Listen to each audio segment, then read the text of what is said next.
सोरठ महला नौवा। जो नर दुख में दुख नहीं माने, सुख स्नेह अर भय नहीं जाके, कंचन माटी माने रहाओ। नह निंदा नह उस्तत जाके, लोभ मोह अभिमाना। हरख सोगते रहे नियारो, नाहे मान अपमाना।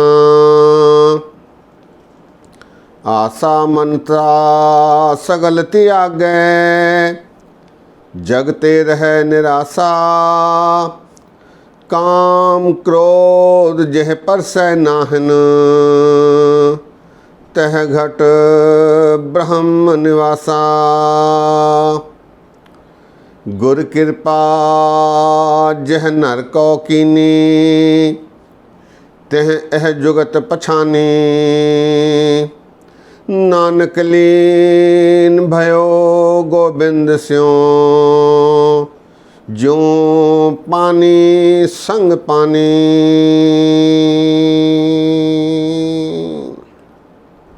वाहिगुरु जी का खालसा, वाहिगुरु जी की फतेह। सत्कारयोग सत्संगियो,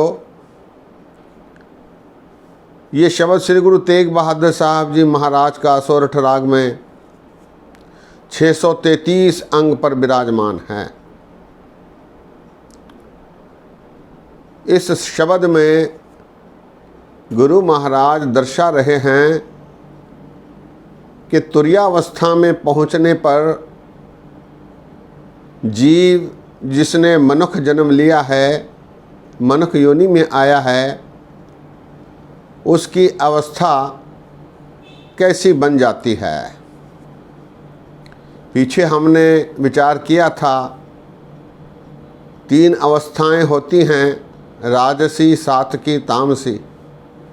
इसके बाद की जो अवस्था होती है, चौथी अवस्था, जिसे चौथा पद गुरबाणी में कहा गया है, तुर्यावस्था, जिसे गुरमत में आनंदावस्था, सहजावस्था कहा गया है। सहज होने के लिए प्रेरित किया गया है गुरमत में। उस अवस्था में मनुष्य का स्वभाव किस प्रकार का बनता है, इसका संकेत गुरु तेग बहादुर साहब जी महाराज इस शब्द में दे रहे हैं। महाराज कहते हैं, जो नर दुख में दुख नहीं माने, सुख स्नेह अर भय नहीं जाके, कंचन माटी माने। मनुष्य दुख सुख को समान कर जानता है, उसे दुख और सुख समान ही लगते हैं। ऐसी अवस्था उसे तब होती है जब वो हुक्म को मान लेता है। हुक्म मन्निए होवे परवान, ता खसमे का महल पाए सी। वो समझने लगता है कि हुक्म अंदर सब को, बाहर हुक्म न कोय। ऐसी परिस्थिति में उसे सब समान लगता है। इस संबंध में गुरु अर्जन देव जी महाराज जी ने भी एक शब्द लिखा है, रचना की है। कहन कहावन कौ कई केते, ऐसे जन बिरलो है सेवक, जो तत्व जोग को बेते। दुख नाही सब सुखी है रे, एक एकी नीते। बुरा नहीं सब भला ही है रे, हार नहीं सब जीते। सोग नहीं सदा हरखी है रे, छोड़ नहीं किछ लेते। कह नानक जन हर हर हर है, कत आवे कत रमते।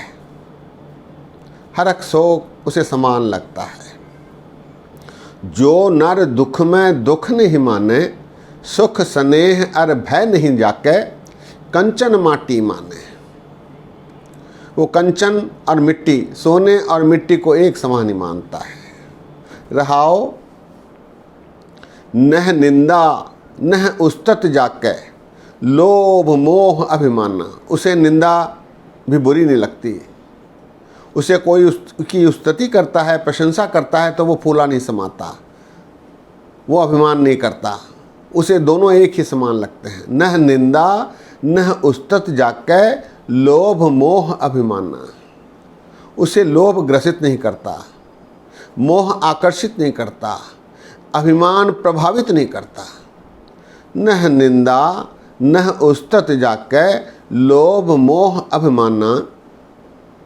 हरख सोगते रहे न्यारो नाहे मान अपमाना। उसे हर्ष और शोक दोनों ही समान लगते हैं। वो सदैव सहज रहता है, आनंदावस्था में रहता है, आनंद मानता है। गुरु के हुक्म को वो आनंद के रूप में मानता है, शुक्र के रूप में मानता है। हरख सोगते रह न्यारो नाहे मान अपमान। उसे मान मिलने पर या उसका अपमान होने पर उसे कोई बुरा नहीं लगता, वो उससे प्रभावित नहीं होता। हरख सोगते रह न्यारो नाहे मान अपमान। आशा मनसा सगल त्यागै जगते रहे निराशा। वो कोई आस नहीं रखता, उसकी कोई मंशा नहीं होती, क्योंकि उसे पता होता है कि सारी प्राप्तियां प्रभु के माध्यम से उसे प्राप्त हो गई हैं। आसन लोए लोए भंडार जो किछ पाया सो एकावार। उसे पता है कि एक बार परमात्मा ने मेरे झोली में जो देना था वो दे दिया है। आशा मनसा सगल त्यागे। वो फिर आशा नहीं करता, उसकी कोई मंशा नहीं होती। आशा मनसा सगल त्यागे जगते रहे निराशा। वो संसार में कमल की तरह निर्लेप रहता है, माया से प्रभावित नहीं होता। माया में रहते हुए भी माया को अपने ऊपर हावी नहीं होने देता। आशा मनसा सगल त्यागे जगते रहे निराशा। काम क्रोध जेह पर से नाहिन तह घट ब्रह्म निवासा। ब्रह्म परमात्मा अकाल पुरख उसके घट में, उसके मन में, उसमें समाये रहते हैं, इसलिए उसे काम क्रोध आदि प्रभावित नहीं कर सकते। काम क्रोध जेह नाहे परसे तह घट ब्रह्म निवासा। काम क्रोध जेह परसे नाहिन तह घट ब्रह्म निवासा। गुर कृपा जेह नरको कीनी तह एह जुगत पछानी। जिस पर गुरु कृपा करते हैं उसे ही तुरीयावस्था प्राप्त होती है। गुर कृपा जेह नरको कीनी तह एह जुगत पछानी। ये जुगति वो पछान पाता है जिस पर गुरु की कृपा, अकाल पुरख परमात्मा की कृपा होती है। नानक लीन भयो गोबिंद स्यों जो पानी संग पानी।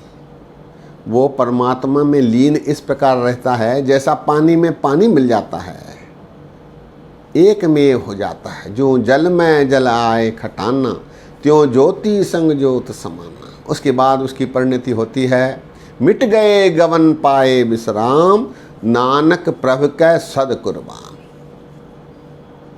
इस प्रकार की अवस्था तुरीयावस्था में चौथे पद में मनुष्य की हो जाती है, जिस पर गुरु की कृपा, अकाल पुरख परमात्मा की कृपा होती है। शब्द एक बार फिर। जो नर दुख में दुख नहीं माने सुख स्नेह अर भय नहीं जाके कंचन माटी माने रहाओ। नह निंदा नह उस्तत जाके लोभ मोह अभिमाना। हरख सोगते रहे न्यारो नाहे मान अपमाना। आशा मनसा सगल त्यागे जगते रहे निराशा। काम क्रोध जेह पर से नाहिन तह घट ब्रह्म निवासा। गुर कृपा जेह नर को कीनी तह एह जुगत पछानी। नानक लीन भयो गोबिंद स्यों ज्यों पानी संग पानी। गुरु तेग बहादुर साहब जी ने कृपा करके बख्शीश की है कि मनुष्य की कैसी अवस्था होती है जब वो तुरीयावस्था में पहुंचता है, चौथे पद में पहुंचता है। इस अवस्था की प्राप्ति के लिए मनुष्य प्रयत्नशील रहता है, बार बार जन्म लेता है, और ये अवस्था प्राप्ति का अवसर केवल मनुष्य योनि में ही प्राप्त होता है, क्योंकि जीव जंतु आदि प्रकृति आदि में ज्ञान की कमी है, काया है। देवी देवताओं में काया नहीं, ज्ञान है लेकिन काया नहीं। इसलिए ये दोनों परमात्मा प्राप्ति के प्रयत्न करने से वंचित हैं। केवल मनुष्य योनि ही ऐसा कर सकती है। इसलिए इस मनुष्य योनि में आए हम मनुष्यों को प्रयत्नशील होना चाहिए, इस अवसर को गंवाना नहीं चाहिए, ताकि यह लोक सुखिए परलोक सुहेले, नानक हर प्रवाह पह मेले वाली परिस्थितियां हमारे लिए यथाशीघ्र बन सकें। सत्संगियों, आज यही विश्राम है। इतने वचन परवान करो। अनेक गलतियां हुई हैं, दास को अनजान जानकर क्षमा बख्शो। फतेह सांझी करो। वाह गुरु जी का खालसा, वाह गुरु जी की फतेह।